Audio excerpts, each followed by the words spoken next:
Hello, everyone, and welcome back to Connecticut River Conservancy's live stream. Today, we're kicking off our third season with our first episode, Enough to Go Around, Impacts of Withdrawing Water from Rivers.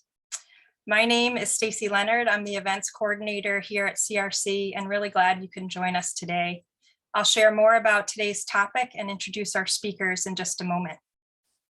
As you may know, LiveStream is our virtual venue for bringing our work and our rivers to you wherever you may be. We're excited to share a new series of topics with you this winter and spring on issues ranging from managing invasive species to climate change impacts, from river adventure stories to urine reclamation, to name a few. There's a range of episodes to pique your interest. Stay tuned to our events calendar as new events are added frequently, and we'll be excited to also get back to in-person events later this spring. I want to make you aware of a new virtual series we've launched called River Steward Rendezvous. Whereas live streams cover watershed-wide issues, these rendezvous will bring you opportunities to talk directly with your regional river steward about issues of local concern. You can find these dates and all of our live stream dates on our events calendar, ctriver.org/events. For those who can't stay for our full session today, we are recording this episode and all of our virtual events. You can find our recordings within 24 hours of an event on CRC's YouTube channel. Just look for the live stream playlist. And I'll be sending out an email later today with the direct link and a list of resources on today's topic as well. While we have a lot of information to share with you today, we really see this as a two-way street and are eager to answer your questions. Please type them into the chat box on your screen, and we'll have time at the end of the session to answer as many questions as we can. And you may also follow up with your river steward directly. So let's move on to the presentation. We're joined today by three of Connecticut River Conservancy's riveting river stewards: Kathy Erfer, representing Vermont and New Hampshire, Andrea Donlin in Massachusetts, and Kelsey Wentling in Connecticut. The stewards take on an abundance of roles in caring for, protecting, researching, and advocating for the rivers. Another huge part of their job is to help all of us understand these issues and what we can do about them. So today, the stewards will lay the groundwork for us on the broad aspects of river usage and rights, regulations and policies, the impacts of climate change, and also dive into the particulars in a state-by-state run-through.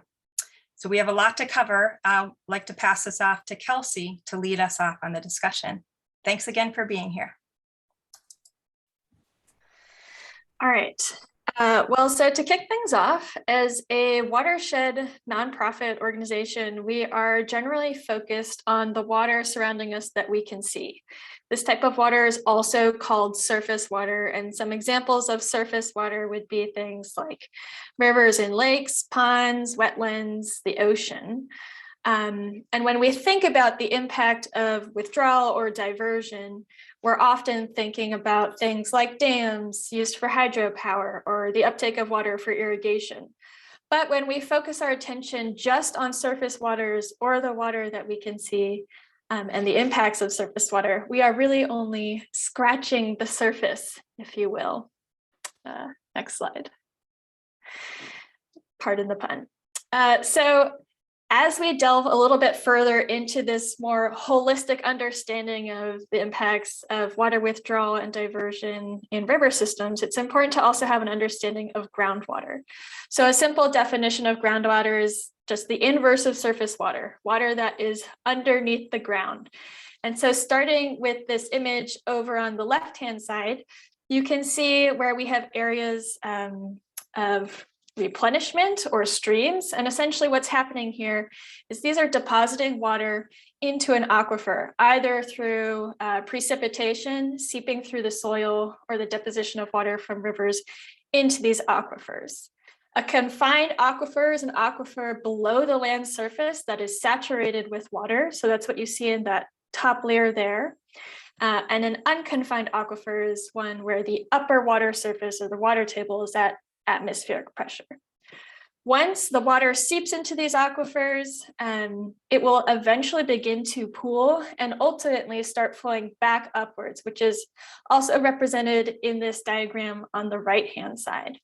When the groundwater begins to pool and push towards the surface, we will begin to see it again as groundwater fed lakes and springs. So when we think back to whenever we had the opportunity to learn about the water cycle, maybe back in grade school, this is where we're seeing water return to the surface and then either go into the process of evapotranspiration and return to the atmosphere or go back into river flow. So groundwater can become depleted. That happens when we use it or withdraw from it a little bit faster than it's able to replenish itself. And when we withdraw water from river flow, it has a similar effect of slowing the rate at which groundwater can be replenished. Next slide.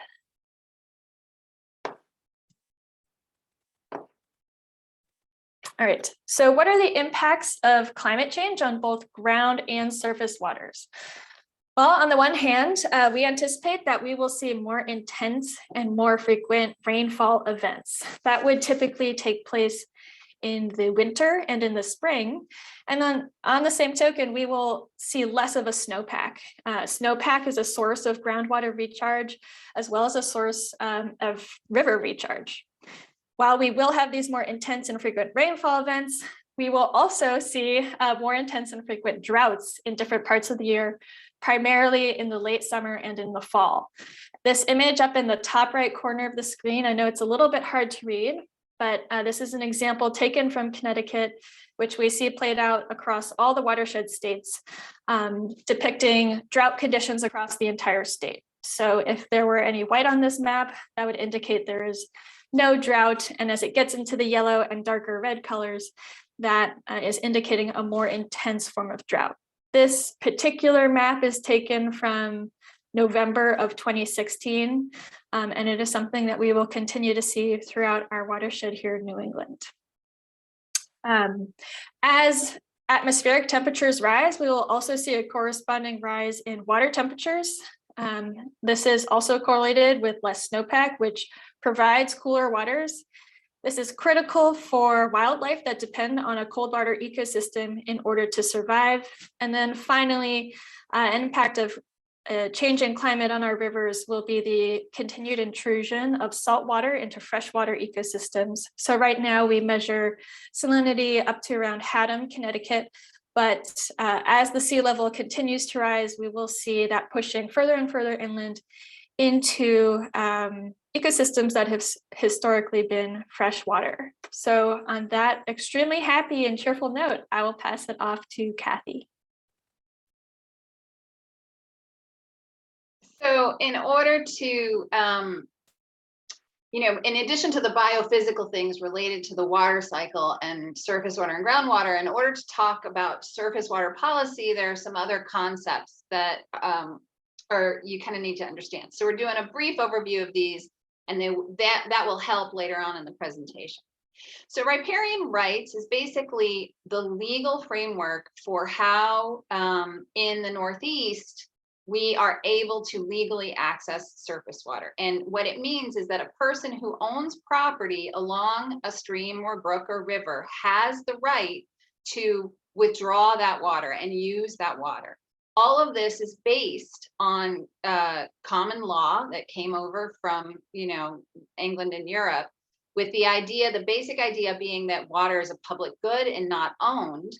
But if you own the land, you do have access to withdrawing it, with the assumption that you are using it as a reasonable use, meaning that you will not be withdrawing so much that you would be impacting your upstream neighbor or your downstream neighbor, and that your use is reasonable when you're considering it as a public good. One of the difficult things about riparian rights is that right now in the legal framework is set up as a reactive process. So if there's a problem, right, if there's a conflict where someone is taking too much water, the only way to solve that conflict is through court. And so that sort of brings you to the idea of why you want to have more proactive policies in place to consider how water is getting used, especially in the face of climate change. My slideshow here Doesn't seem to want to change what I want it to. All right, next idea, consumptive and non-consumptive uses of water. So when an entity is withdrawing water or using water, it may be withdrawn in a way that is completely consumed and taken out of the watershed, right? Or it may be taken out and then put back in, right? That would be considered a non-consumptive use. So some examples here of what consumptive uses are, obviously, if we're drinking water, it's getting consumed. Water used for breweries or, to irrigate crops or snowmaking, those are consumptive uses. Non-consumptive uses would include situations where you might have an industry that is pulling water out of a stream to cool something in their process and then putting it back in the stream, possibly hotter, but putting it back in the stream after they've used it. Or a hydro facility that diverts a certain amount of water that goes through the turbines, maybe through a pipe to turbines, and then gets put back into those streams. Those are non-consumptive uses. And domestic uses, in some cases, considered non-consumptive when the domestic water is going into a sewage treatment plant that is then cleaning that water and discharging it back into the local water system. So I will pass it over to Andrea now to talk a little bit about some of the policy strategies that we will later explain our examples in different of our watershed states. Thanks, Kathy. Yeah, as you'll see, we'll go through the different approaches that each of our watershed states has taken. And they differ quite a lot, and sometimes they're based on state-specific issues. For example, in Massachusetts, there's the concept of interbasin transfer, because as many people may know, the water supply for the Boston metro area comes from a series of reservoirs from western and central Massachusetts. Quabbin Reservoir and Ware River watershed are part of our watershed. They go into the Chicopee Basin, which flows into the Connecticut River, and then the Wachusett Reservoir is part of the Nashua, and then the Merrimack River watershed. So a lot of water being transferred out of our basin over to Boston Harbor. Next slide.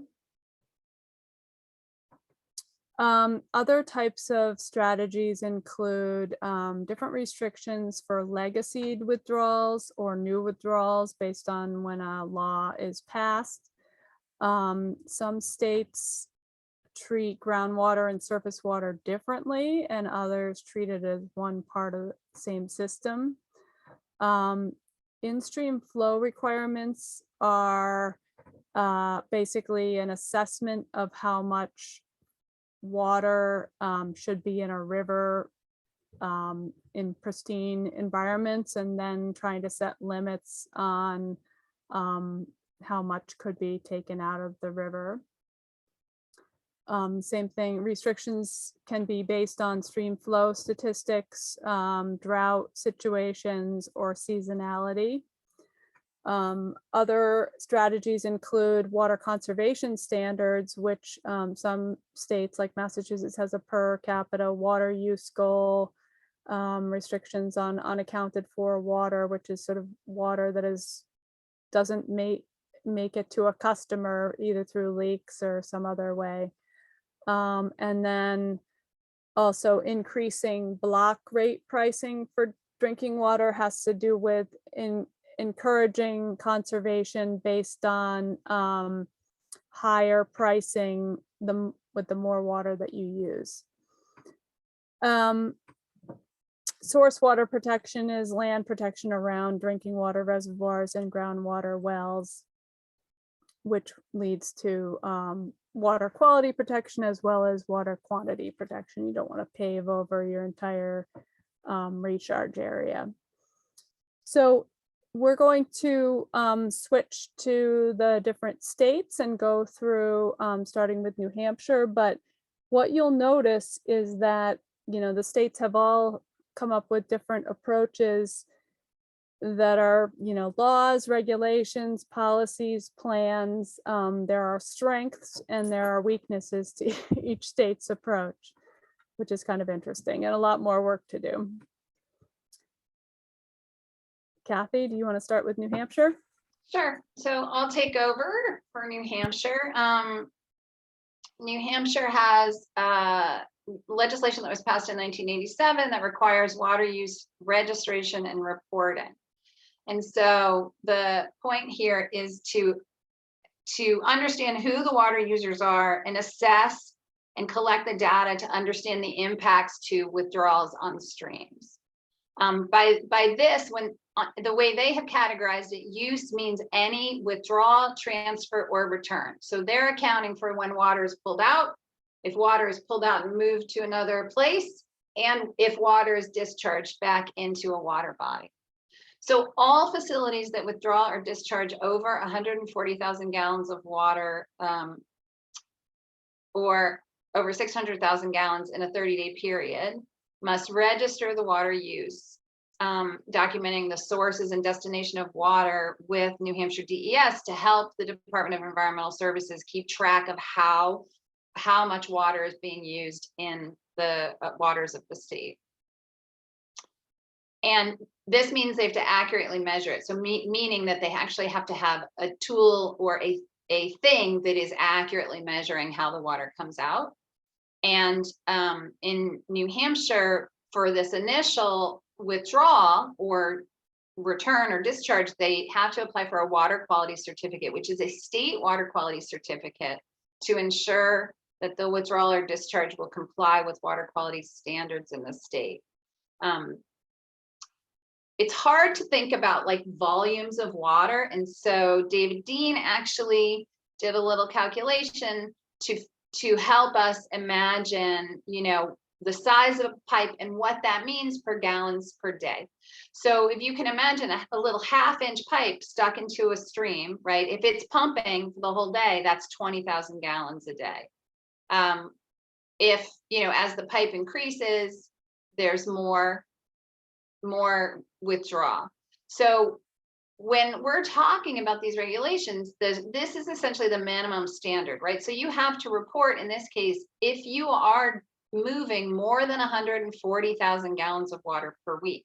Anything less than that is considered a temporary withdrawal. And so the state is not regulating in New Hampshire smaller volumes than that amount.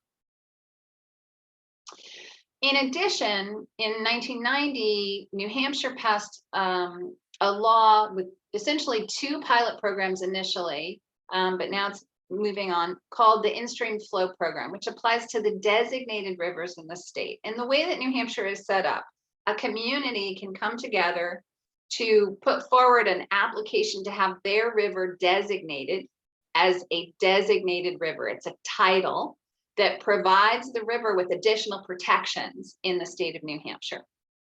So this in-stream flow program only applies to those rivers that are currently designated rivers. The Connecticut River is one of the designated rivers in New Hampshire.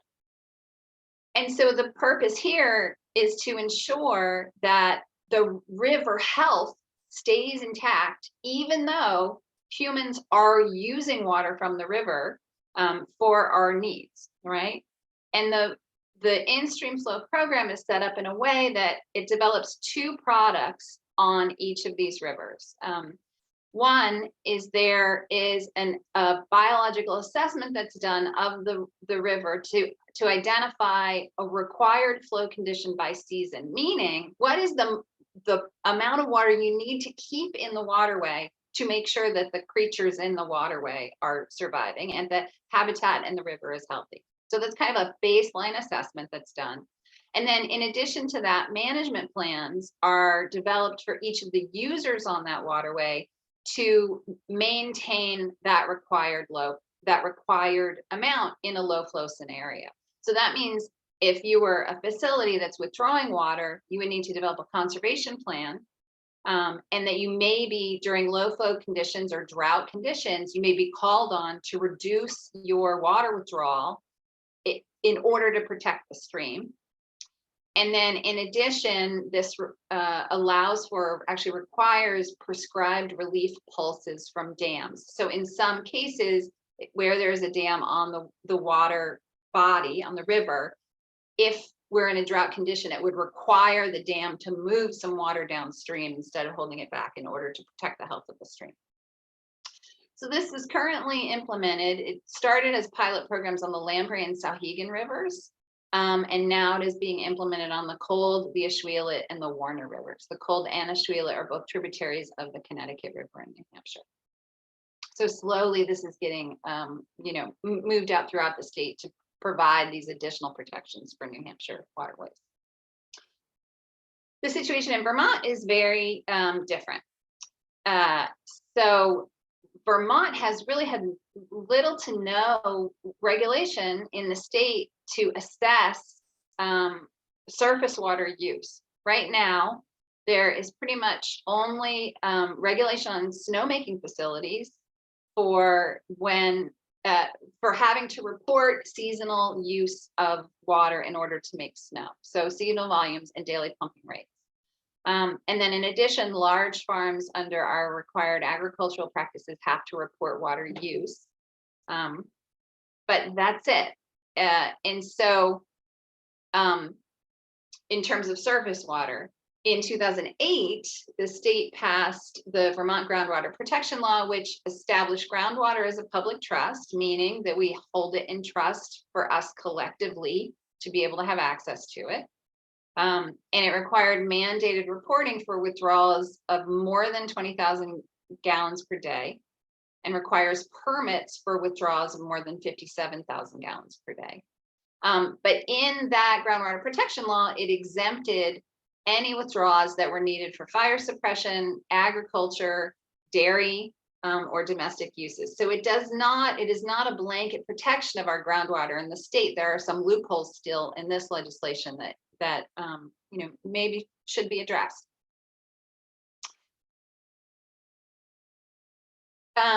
So currently, because there's little surface water regulation, one of the things that occurred over the course of the past couple of years is that CRC and partners, 3 chapters of Trout Unlimited throughout the state, the Vermont Natural Resources Council, and CRC were involved in commenting on a snowmaking permit, which provided for an interbasin transfer in the state, meaning kind of what Andrea referred to before, where you're taking water out of one water body and then it's getting put into another water body after it's used. And so in this case, it was going to be moving water from essentially the Connecticut River side of the state up onto a mountain to make snow on the other side that would then drain when it melted into a tributary of the Lake Champlain.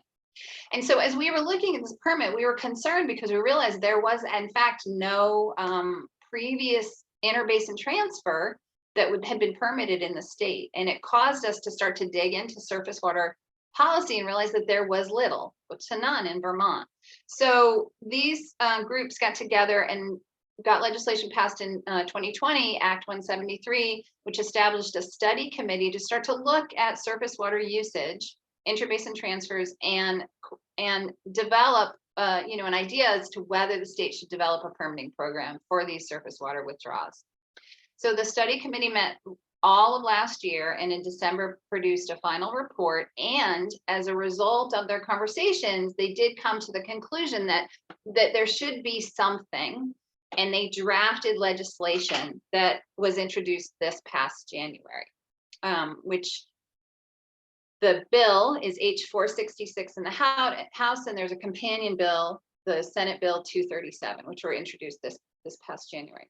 And so this legislation, and I'll say that this study committee consisted of a lot of diverse viewpoints. So it had agency folks, it had environmental folks, it had hydrogeologists, it had folks representing farms and industries. And it was a pretty unanimous decision when they got to the end in terms of what was in the final report and what ended up in this draft legislation. And so this legislation would require, similar to what's in New Hampshire, a registration program to start to identify who is using surface water and how much. And so for anyone who is withdrawing more than 5,000 gallons in a day, they would need to register and then report annually their usage. And then by July 2026, it requires the state to establish a surface water withdrawal permitting program. And it also gives the agency the ability to review interbasin transfer of waters and on the level of a HUC 6 watershed. And what that means, a HUC 6 watershed is a very large watershed. So in this case, it would apply to any interbasin transfer that would be coming from the Connecticut River side of the state to the Lake Champlain or Hudson River side of the state. So a large watershed area. You'll see in Massachusetts and Connecticut, that's a little bit different. And with that, I will pass it off to Andrea to talk about Massachusetts. All right, thanks, Kathy. In Massachusetts, there are really two main laws and then a collection of policies and plans to manage water withdrawals and water use. The laws are the Interbasin Transfer Act and the Water Management Act, which I'll go into more detail in later slides. Massachusetts also has a water policy that's getting a little old, written in 2004. They updated their drought management plan in 2019 after the droughts of 2015 to 2016. And there's a task force that meets on a regular basis during a drought. There are water conservation standards that got updated recently, wellhead protection areas, and a series of other things that I won't go into. But for Massachusetts, really for withdrawals less than 100,000 gallons per day, there really are no restrictions. And that includes irrigation and private wells. So there's a lot of work that does remain to better manage water use in Massachusetts. The Interbasin Transfer Act was enacted in 1984. It applies to all transfers of both drinking water and wastewater. And it has to cross, the water transfer would have to cross a municipal boundary and a basin boundary. And I'll get into the basins in the next slide. But there's no minimum threshold to fall under review. And this isn't a permit, it's really a one-time approval process through a commission. But in the early 80s, this little CRWC history, there was a lot of concern. I showed that map of water being exported out of our basin into Boston Harbor. The Boston water supply was actually running out of water. There was a proposal to divert the Connecticut River from Northfield Mountain Pump Storage Facility to Quabbin Reservoir. And there was a hue and cry from the community, including our organization, and activists did convince the water supply that they could fix their leaking pipes and implement water conservation. And that has actually been way more successful than anyone modeled at the time. And so that diversion never did happen. So these are the basins that Massachusetts considers when implementing the Interbasin Transfer Act and the Water Management Act. Kathy mentioned the HUC 6. These are HUC 8 levels, so it's smaller. And the Connecticut River watershed actually has 5 major basins: the Connecticut River main stem, the Deerfield, Millers, Westfield, Chicopee, and Farmington basins. Next slide. So the Water Management Act, switching gears, started in 1986, and it was a law that allowed Mass DEP, Department of Environmental Protection, to regulate surface water and groundwater withdrawals greater than 100,000 gallons a day.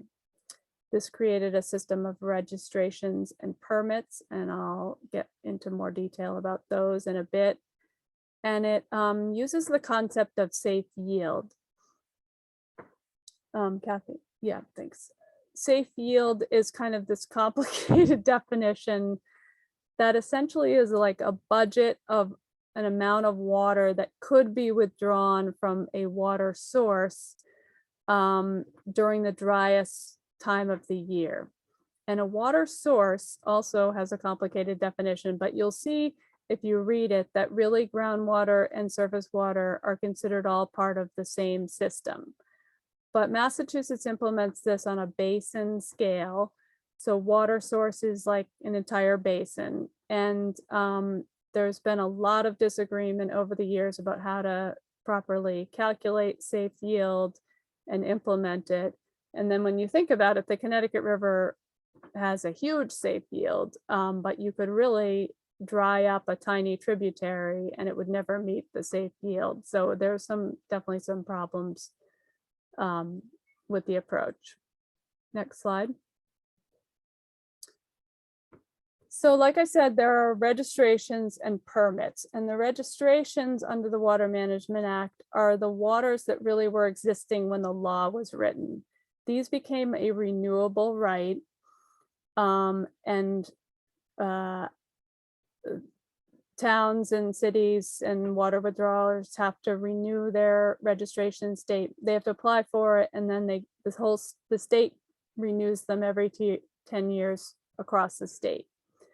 The registrations have very few restrictions or conservation requirements, and this has even gone to Massachusetts Supreme Court, which has said that DEP does have the right to put restrictions on registrations, but they have been resistant. I think there will be lots of court cases, but they've just dipped their toe into the water in 2021 when they proposed a change that would condition registrations to limit non-essential water use, which is essentially lawn watering during droughts.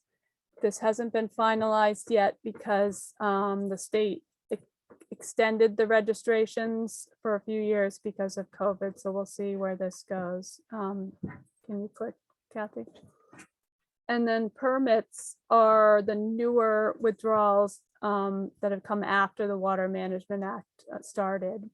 These are issued for a 20-year period, and the conditions go in 5-year increments, usually getting more strict as time goes on. Those conditions can include lawn watering, restrictions based on stream flow, townwide per capita water use goals, or goals for percent unaccounted for water. Despite all this permitting and registering, there are some rivers that are still going dry in Massachusetts, and one of those, the poster child, is the Ipswich River in the eastern part of the state, which in this picture is dry. So next slide. Because there was so much interest in trying to improve water management, the state went through a very elaborate effort between 2010 and 2014, which was the Sustainable Water Management Initiative, affectionately known as SWIMI. There was a lot of technical work that started this off between the U.S. Geological Survey, which used their stream flow measurements, and the Division of Fisheries and Wildlife.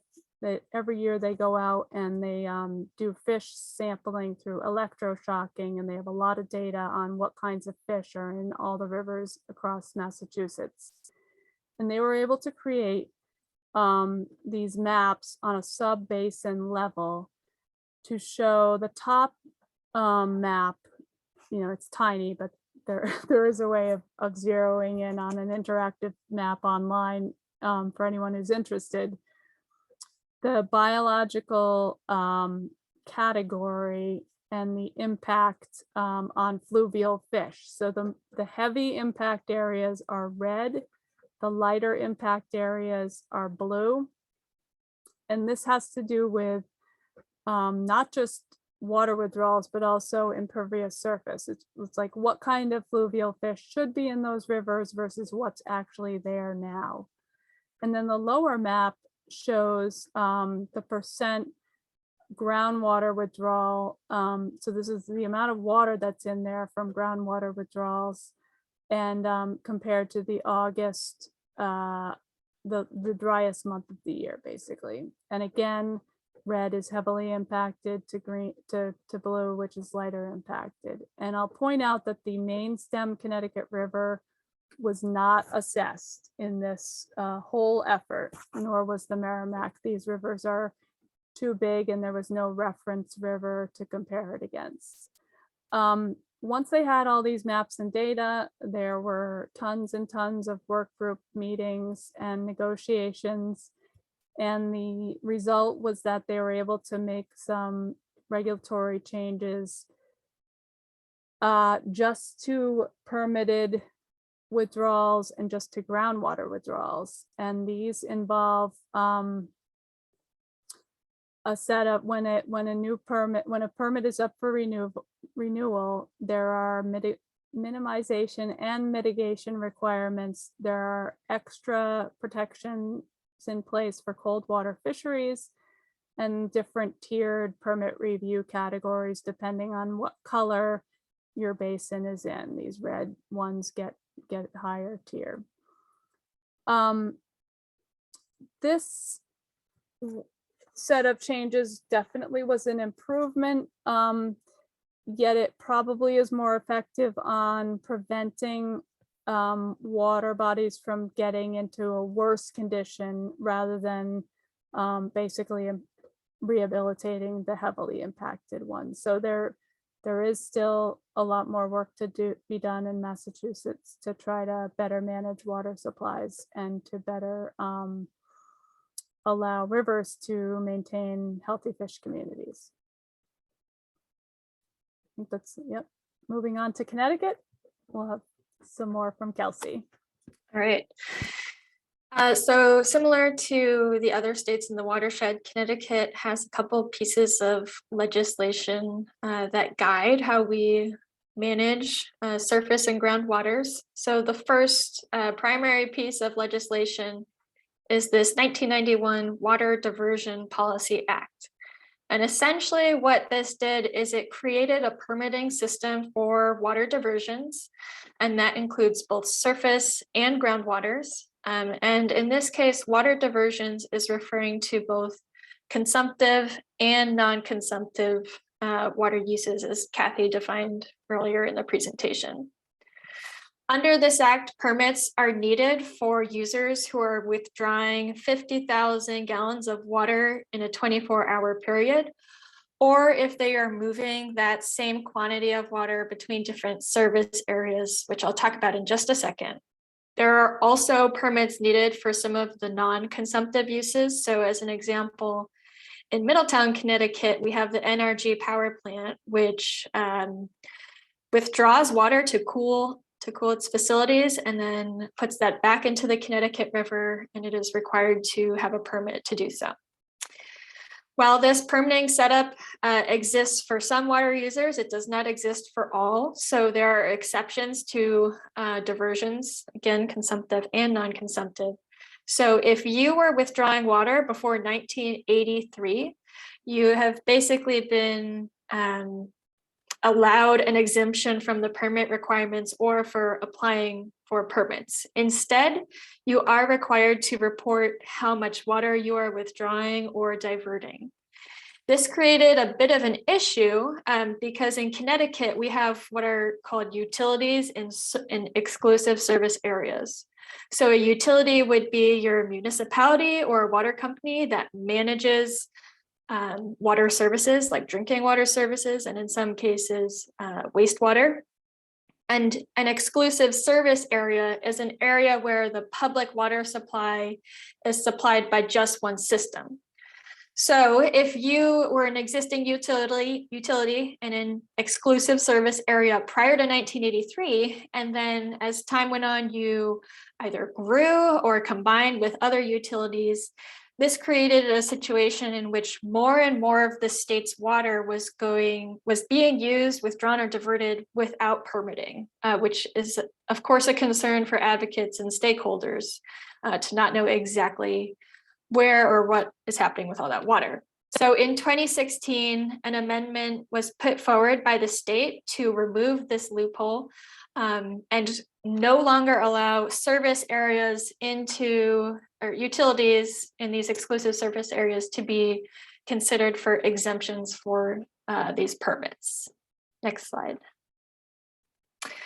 So this image here is actually showing the many different utilities and service areas throughout the state. You can see on the bottom left that it's incredibly fragmented.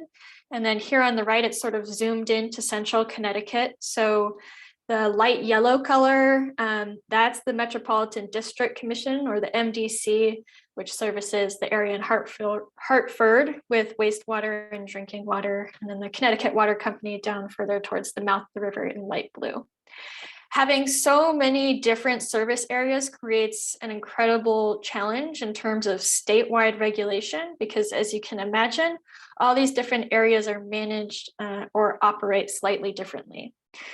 And in 2013, one of these issues came to light when the MDC wanted to withdraw water from the Farmington River and bring it out of the watershed over to Yukon, which was concerned about depleting its source of drinking water. This came as a concern to a lot of people in the Farmington River watershed area. There was not a law or regulation to oversee this process, not necessarily a formal public opportunity to provide input. So stakeholders raised this concern, and eventually Yukon and the MDC dropped the plan and found a different source of drinking water. But it did lead to the initiation of the Connecticut State Water Plan, which was adopted finally in 2019. And so the Connecticut State Water Plan is essentially a document that creates a list of priorities and recommendations, both legislative policy recommendations and regulatory recommendations, to consider how we can more sustainably manage the state's waters. So it touches on issues of climate change, reclaiming water for non-potable needs, priority conservation practices, data gaps, interbasin transfers, needs for non-consumptive water for ecological use and recreation, and what is the capacity of our water systems to meet demand, particularly in the face of climate change. So it didn't create a law in itself, but this is something that the Water Planning Council continues to work on, and we advocate for our legislators to adopt laws that were contained within this plan. And the last piece I'll talk about before I hand it back to Kathy on the next slide is the Connecticut Streamflow Standards and Regulations. So in 2005, a new law was introduced and passed that required the Department of Health Services and the DEEP to update standards for maintaining minimum flows in rivers and streams. It created these 4 classes. So in green, the color you see most on this map, the narrative description of this class is the free-flowing stream. Yellow is minimally altered, purple is fairly altered, and black is substantially altered. You can actually go to this website yourself. It's interactive, and you can click on different stream segments to see what your local stream is classified as and why. But on this map, you can see clearly that the main stem of the Connecticut River is a class 3 moderately altered stream. I mentioned that there are these sort of narrative standards for the different classes. There's also numeric standards, numeric flow standards, and release requirements for dam owners. So depending on what class you're in, dam owners may be required to release a certain amount of water during different bio periods. And a bio period is a naturally seasonal occurring flow.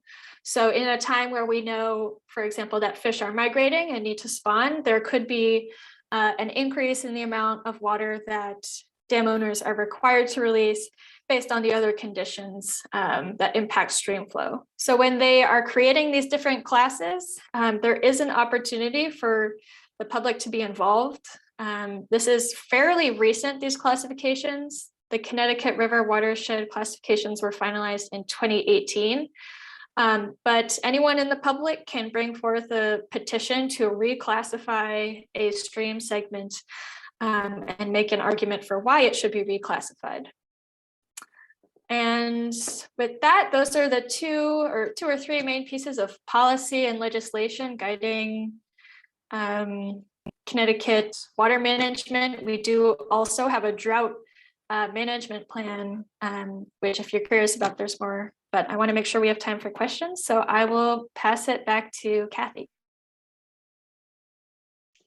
So, you know, a lot of information here, and what you can see is that in the different states, each state is trying to deal with this differently. But the few major takeaways, right, that we wanted to leave you with was, one is that we have lived in New England with an assumption that we have a lot of water and that we have access to all that water. And we assume that we're functioning in this natural cycle where things evaporate and it rains and it refills our streams, right?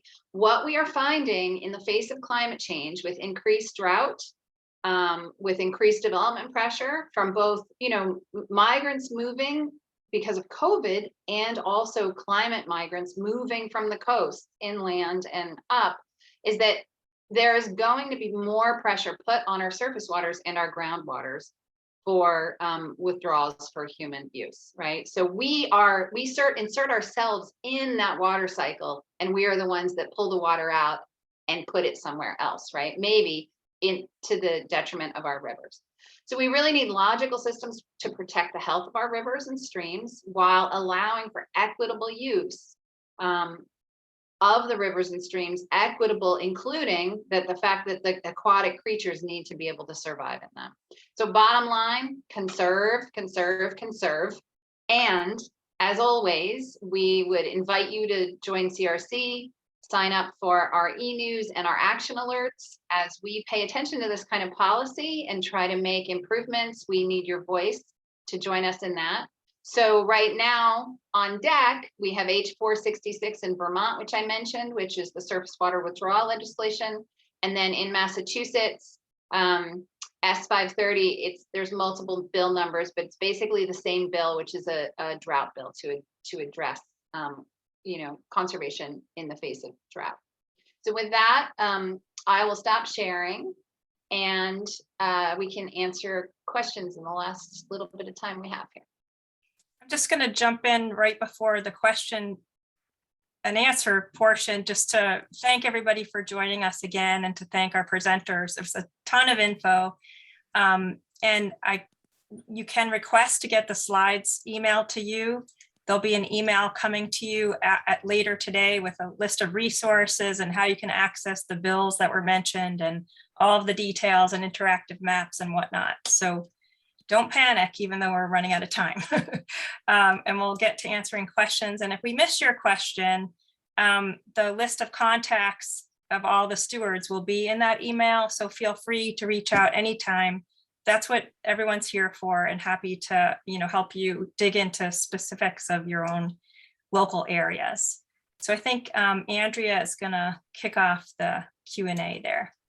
Thanks, everybody. Yeah, we have a lot of good questions in the chat. I see there's one hand raised, and I just want to mention also that many of us can stay on beyond 1 o'clock.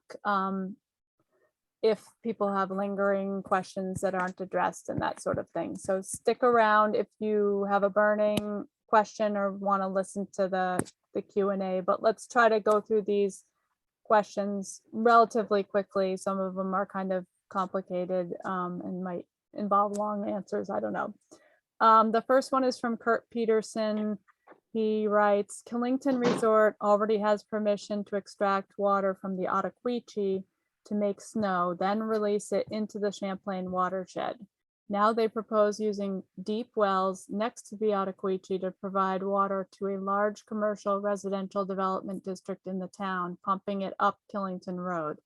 Will this withdrawal from the aquifer affect the already stressed river? It depends on what kind of aquifer it is. Kurt, thanks for this question. And these are the exactly the kinds of like situations that we need to try to pay attention to and understand the dynamics of what's going on. I would have to look into it to specifically answer the question, but because there has already been a permitting process required for snowmaking, that is something right now where we're not having to invent the wheel. But thanks for bringing this up, and I will try to dig into it to have a better understanding of what's going on there. Great. The next question is from Keith Alberson, who writes, I water my garden by drawing water from the Connecticut River. My house uses a well. I contend that this is environmentally sound. I tap less groundwater by avoiding well water use, and most of the river water goes back to the river through local drainage. Am I correct that this is a best practice for people living on the river? I note that nobody else near me except commercial farms pumps from the river. They all tap wells for garden water. Yeah. Oh, go ahead, Andrea. Yeah, I think, especially at the household level, your water that's going on to the garden would eventually, if it doesn't evaporate, just trickle into the groundwater and go back into the river. And I think that probably is, less of an impact than drawing it from your well, especially since there's tons of water in the Connecticut River. All right.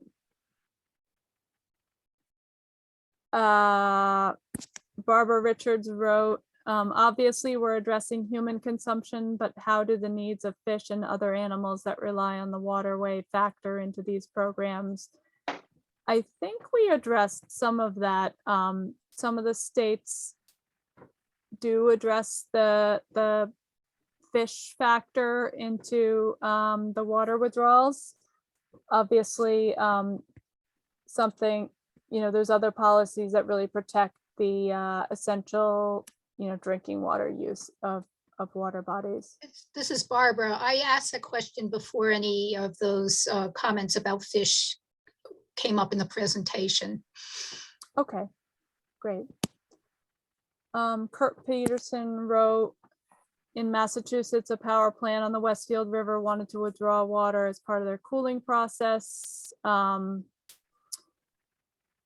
This was, I believe, I won't read the whole thing, but the Russell Biomass Plant, CRWC joined TU to appeal that Water Management Act permit, and the plant was actually never built, so that was good. Dick Guzowski writes, the Coca-Cola bottling plant in Northampton uses over 20% of the city's water supply. Hundreds of truckloads of water depart each week, most destined for delivery out of the Connecticut River watershed.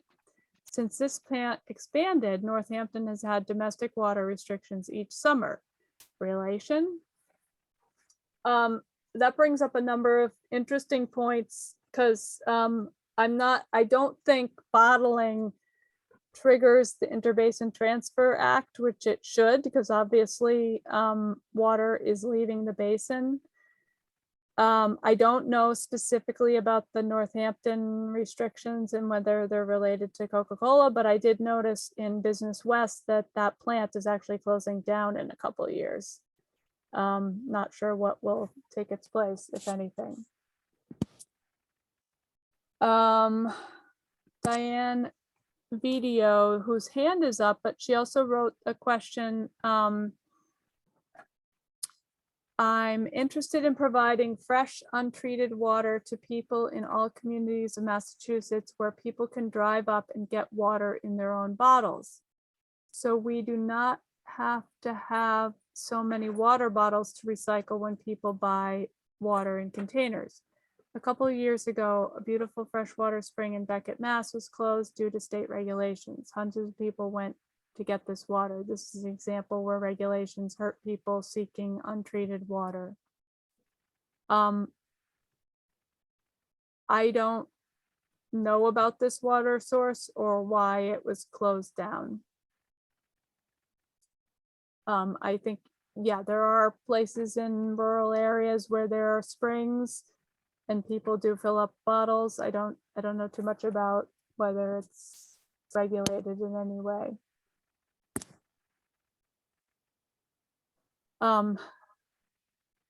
Dick Guzowski writes, saltwater intrusion from road salt has not received much attention lately. Use of these de-icing chemicals has increased dramatically in recent years. Should we be concerned about testing local streams and ponds for salt content? Yeah, I'll answer, Andrea, to give you a break. We should be. And it's something that actually the Isaac, I have on my desk here, the Isaac Walton League has set up this easy participate in winter. I can't show it to you because the thing, winter salt watch testing thing where you can go out during the winter, take a sample of water and test for chloride. We were going to try this out to see if this is something that maybe CRC could pursue. It is definitely something I think needs more attention and is probably affecting all of our freshwater streams. So yeah. I'll also note that in Massachusetts, we did just submit a grant application to do more salt testing in water. So we'll see hopefully soon whether or not we got that grant. Joy Vanderleck wrote, Cheshire, Connecticut, Mill River headwaters goes dry much of the year. First brought to public attention in 1981. Had been a robust or at least healthy level of water before. Cannot find out why it is dry. How can I get info on who is pulling out water, who is permitted? I've been unsuccessful in finding out. Someone said it's not public information. And I think a couple of people chimed in caring about this issue. So I don't know, Kelsey, do you have? Yeah, I'll jump in. I included a link in the chat in response. And if you scroll down that page a little bit, you can download two Excel spreadsheets, one with the list of all the registered diversions and then one with the permitted diversions. So that should give you information on who's operating within that watershed. It is certainly public information. The permits are intended to be reviewed every 5 years and expire at most every 25 years. So there's opportunity for public involvement there. Thanks. Barbara Richards wrote, where, if any, is there oversight for property use, both public and private, for land use abutting waterways? Is this generally handled locally or is there something more encompassing? For example, lawns extending down to the water, which would allow chemicals from treated lawns to drain directly into the water with no buffer area. I'll jump in. This would be a good next thing for us to compare and contrast across the 4 states. So right now in Vermont, there really is no regulation requiring that there be anything planted down to a waterway. There are some recommendations. If someone goes through like an Act 250 process, there are recommendations under Fish and Wildlife, but there's no real regulation. And this has been something we've also been looking into up in Vermont.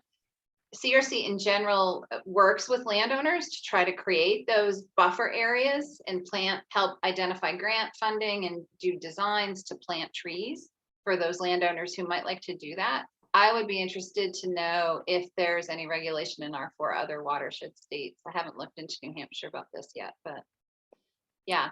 Yeah, Massachusetts has the Wetlands Protection Act and the Riverfront Protection Act, and that is supposed to protect buffer areas around water bodies. Because they're regulated at the town by town level, there's very different levels of protection when it comes down to people actually mowing their lawn down to a water body. But theoretically, there is supposed to be a buffer. But farming is exempt, whereas I thought in Vermont there was some sort of buffer along farm. There's this, there are required agricultural practices which require buffers between like manure pits and waterways, things like that. There are buffers required around wetlands and there are buffers required around lakes, but we don't have any specific requirements along rivers in the state that I'm aware. I want to be, it is 2 after, so we just, if you need to go, we try to respect everybody's time. I know we tried to cover a lot of information. Feel free to drop off, and thank you again so much for attending. And if you want to stay on and have additional questions, we're glad to stick it out for a little bit longer. Kelsey, did you have anything to add to the buffer question? I'll have to dig into that a little bit more. Maybe can send that out later. Okay.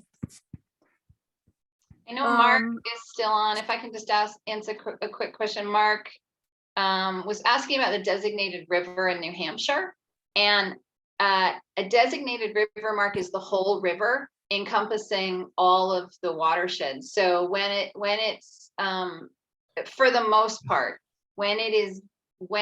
the application goes in, at least on our side of the state, it's the whole river.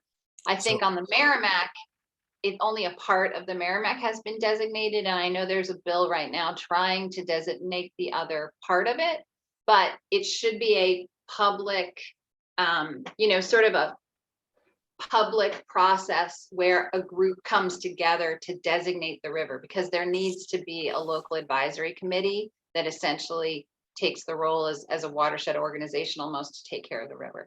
So then you could run into a situation where people in one particular town really want to protect it, but because they haven't got enough other towns behind them, they can't designate that river.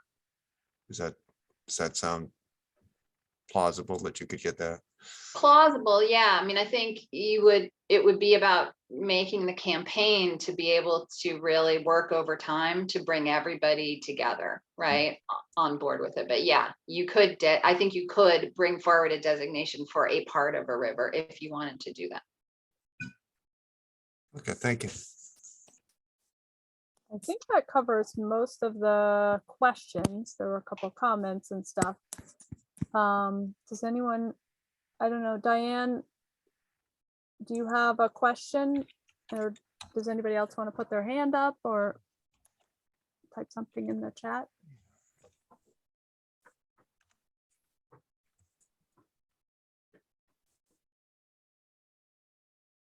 Well, Yes, while you're thinking about it. Oh, Diane's going. Okay, go for it, Diane.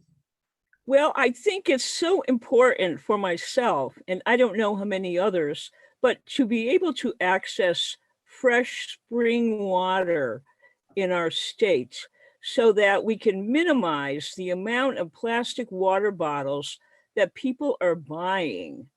If we have a place that some agency wants to step in and advocate for drinking water that people could get from a spring, and so there are natural springs in areas that send water up. And I mentioned that Beckett had to close their spring that hundreds of people went to because more than a certain amount of water was used every day. And Beckett would have had to come up with money to provide metering and everything else, some sort of ultraviolet radiation, whatever. But losing a freshwater site for so many hundreds of people indicates to me that many, many other people want fresh water, untreated, which is the reason why they buy water in bottles. So this would solve many problems. It would give people the natural right to fresh water, and it would limit the amount of water bottles that are being bought and added to the trash heap. That's my comment. Thank you.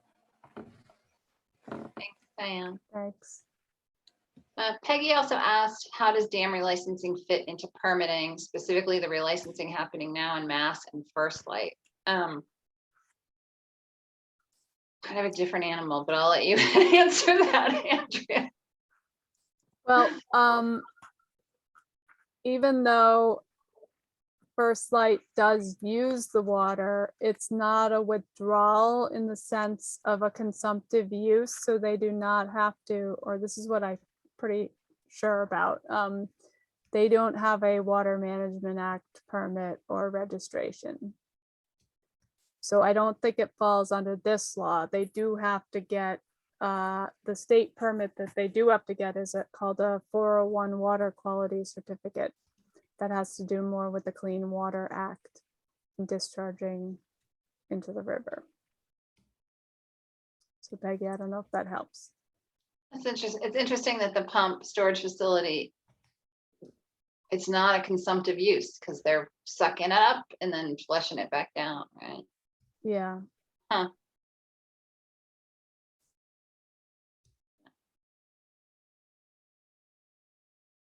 Where, if anywhere, is drinking water drawn directly from the Connecticut River? I know there's a site up my way in Westmoreland where there's an intake where the water is treated locally, actually for one, senior housing facility. And then they also do their wastewater treatment right there for that facility and then dump it back into the Connecticut River just downstream of their drinking water intake. That's the only one I'm aware of on the Connecticut. There's also a withdrawal up in Woodsville, but it's actually on the Ammonoosuc, close to the confluence of the Connecticut, that is withdrawn for drinking water further up. Kelsey or Andrea, you have any? Nothing on the main stem, only tributaries. Yeah, Thank you. similarly, no main stem, but Farmington River, for example.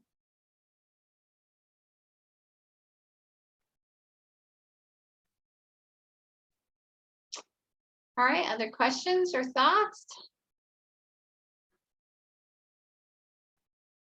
So Peggy, yes, in terms of, there are other regulatory hooks about leaving the river dry. For example, obviously it's an impaired river if it doesn't have water in it. And so there hopefully are ways to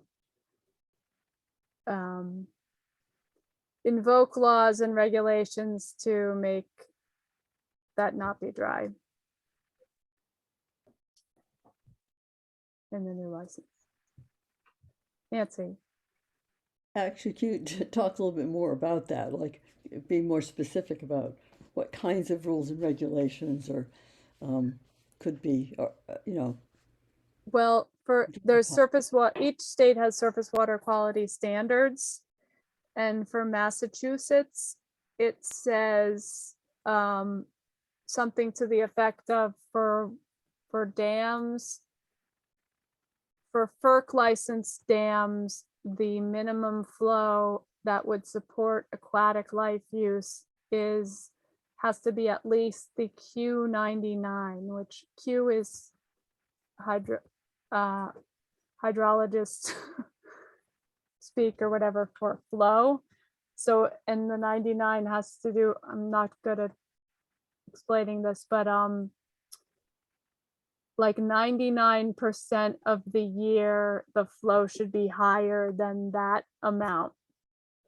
So we have gauges, and at the Turner's Falls Dam, the Q99 is 1,800 cubic feet per second. But there's a clause in there that says it either needs to be the Q99 or some other amount as determined by DEP, which allows them to wiggle out of the Q99 requirement. But so it might come down to the courts, but they'd have to justify why less than that is okay, theoretically. And if you see the amended final license application, which is the public thing I can refer to, the the proposed summer, fall, and winter flows at the dam are less than the Q99. Now we're getting into I know you're jumping hydro relicensing land. Well, can I Hard just to not also, always have it come back to that, but right, just so folks know, the River Steward Rendezvous will be a great place to take specific state questions to your River Steward, and Andrea's hosting one in March, which is on our calendar. So take a look for that, and the other folks will do that as well. But how about one more question and then we call it a day? Well, I have a follow-on if you're up for that, or is there somebody else that has their hand raised? I think you're good to go.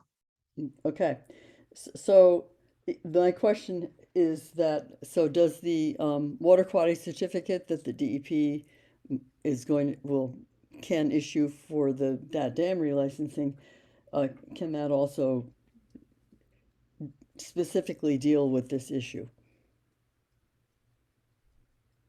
It can. Okay, thank you.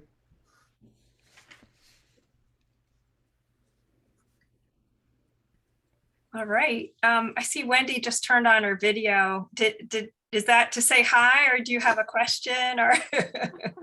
Good to see you. Thanks for being here. I've been here just to say hi and acknowledge everybody. Thank you so much. All right, well, it's been a very full discussion, and you'll be getting an email in a couple of hours with all the links and ways to get in touch with your river stewards and follow up and read and do some advocacy and anything else you want to jump into. So thanks again for being here. Thank you so much. It was Thank you, excellent. everyone. Nice seeing you all.